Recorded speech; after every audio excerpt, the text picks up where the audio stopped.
नमस्कार। जैसी पत्रिका अपने नए मेहमान के साथ जुड़ चुकी है। आज हमारे मेहमान श्री ऋषि कुमार गौतम जी। आज हम चर्चा करेंगे अंतर्राष्ट्रीय स्तर पर जिस तरह भारत का नाम खराब हुआ है, जिस तरह से कट्टरपंथियों ने कभी चर्च के सामने तोड़फोड़ की, कभी लोगों की सड़क पर पिटाई की। इस तरह की घटनाओं से देश का विश्व स्तर पर कितना अपमान हो रहा है, कितनी तौहीन हो रही है। ऋषि कुमार जी, आवाज आ रही सर? जी, जी, बिल्कुल आ रही है। जी, ताजा घटनाक्रम आपके सामने है। 25 दिसंबर को जिस तरह से चर्च के बाहर तोड़फोड़ हुई, लोगों को पीटा गया, क्रिसमस ट्री जलाया गया, अंतर्राष्ट्रीय स्तर पर कितना गांधी के देश की कितनी बदनामी हो रही है। जी, सबसे पहले तो आपके सभी दर्शकों को मेरा सादर जय भीम, जय संविधान। देखिए सर जी, जो ये घटनाएँ हो रही हैं, निश्चित तौर पर विश्व पटल पर हमारे देश की जो फ़ज़ीहत हो रही है, जिस तरह के दावे किए जा रहे थे कि हम विश्व गुरु बनेंगे, इस तरह की घटनाओं से हम विश्व गुरु भले ना बन पाएँ, लेकिन हमारी जो वैश्विक पटल पर जो फ़ज़ीहत होगी देश की, वो सीधे ज़रूर हमारे देश को प्रभावित करेगा, अंतर्राष्ट्रीय छवि ज़रूर हमारी धूमिल होगी। एक तरफ प्रधानमंत्री चर्च जाते हैं, कैरोल गाते हैं, दुनिया भर के क्रिश्चियंस को मुबारकबाद देते हैं क्रिसमस की। दूसरी तरफ उन्हीं के पार्टी से कहीं ना कहीं परोक्ष रूप से जुड़े हुए कार्यकर्ता करता इस तरह की हुड़दंग करते हैं। क्या लगता है, ये कुछ दोहरा मापदंड है या क्या दिखाना चाह रहे हैं, या सरकार के कंट्रोल में नहीं है ये लोग?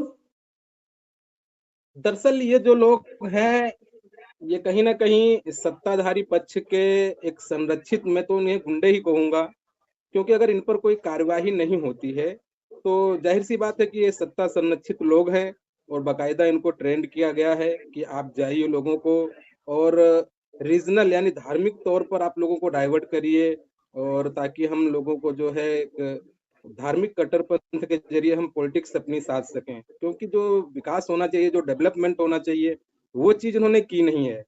और आगे आने वाले 27 में भी यूपी में चुनाव होने हैं और कई राज्यों में चुनाव होने हैं। तो ये कहीं न कहीं इनका जो एक माइंड गेम है लोगों के दिमाग में सेट करना उनको धर्म के प्रति एक कट्टरपंथ बनाने की उनकी एक प्लानिंग है और यदि सत्ता संरक्षण ना होते तो उनके खिलाफ ज़रूर कार्रवाई होती।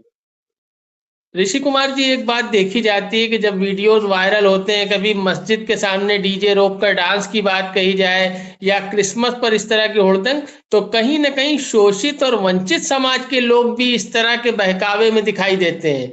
आपको लगता है कि कुछ एक तबका खास है जिसे टारगेट करके इस तरह के कट्टरपंथी विचारधारा से जोड़ा गया है?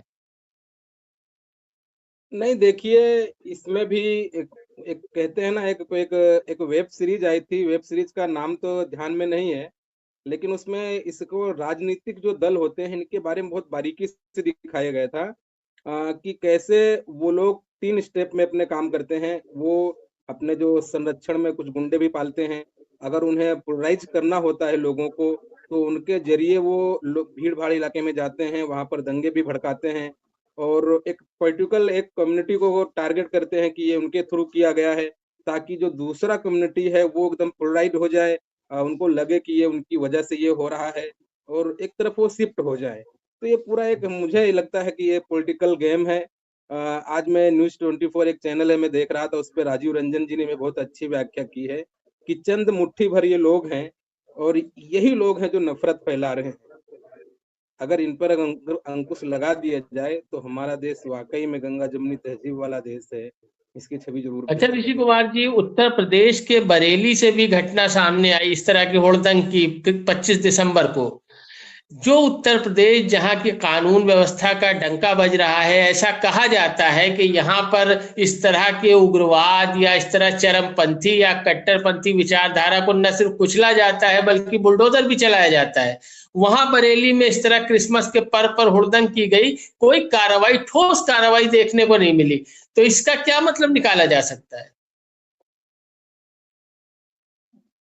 देखिए, ये तो इनका शुरू से यही एजेंडा रहा है, इनकी कथनी और इनकी करनी एकदम जग ज़ाहिर है, साफ़ है, एकदम सब पड़ोस में है।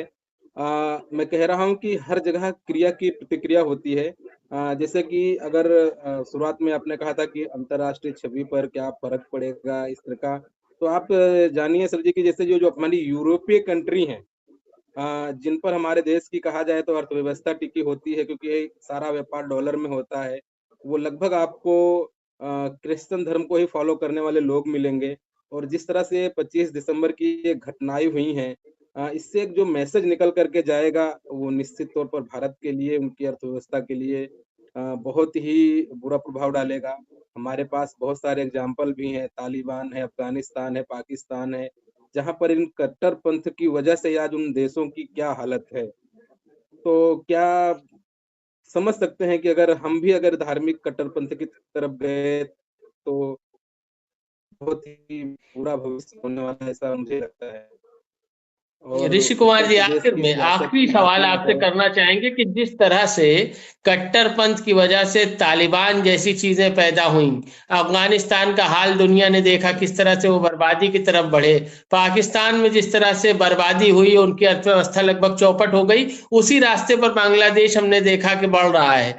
उसके बाद इन सब बुरे अंजामों को देखने के बावजूद अगर हमारे यहाँ लोग नहीं समझ रहे हैं, तो आखिर इसका अंजाम क्या हो सकता है? कितना नुकसान उठाना पड़ सकता है हमें इस घटनाओं का, इस तरह की? इसका परिणाम तो बहुत ही भयावह होगा, हम कल्पना कर सकते हैं। उसी उसी तर्ज पे हमने श्रीलंका की भी आपने देखी, कैसे वहाँ के लोग वो उग्र हुए थे, वहाँ की सियासत पलटी थी। बांग्लादेश में भी तख्तापलट हुआ, पाकिस्तान में भी तख्तापलट हो चुका है, अफ़गानिस्तान में भी हो चुका है। तो इ इन सब से अगर हमारे देश के पॉलिटिकल लोग अगर नहीं सबक सीख रहे हैं, तो ये हमारे देश का और देश की जनता का दुर्भाग्य है। और यहाँ के जो लोग हैं, उन्हें इस चीज़ों को समझना होगा कि जल्द ही हमें ऐसे लोगों को, अराजक तत्वों को नकारना होगा, जिनकी वजह से ना कि हमारे यूथ की पीढ़ियाँ, बल्कि हमारे देश का भविष्य भी अगर बर्बाद होने की कगार पर आ जाए, ये लोगों को समझना होगा। और इसमें एक अहम भूमिका हमारे देश के जो चौथा स्तंभ है, कहीं न कहीं वो भी इसमें भूमिका निभा रहा है, जो सही तथ्यों को सामने दिखा नहीं पा रहा है। जी ऋषि कुमार जी, चर्चा में भाग लेने के लिए बहुत बहुत धन्यवाद। फिर किसी विषय के साथ आपसे जुड़ेंगे। हम तमाम दर्शकों के आभारी हैं जो हमें देखते हैं, उनसे अनुरोध है कि सब्सक्राइब कर लें। बहुत शुक्रिया। हम किसी नए विषय के साथ हाजिर होंगे। धन्यवाद।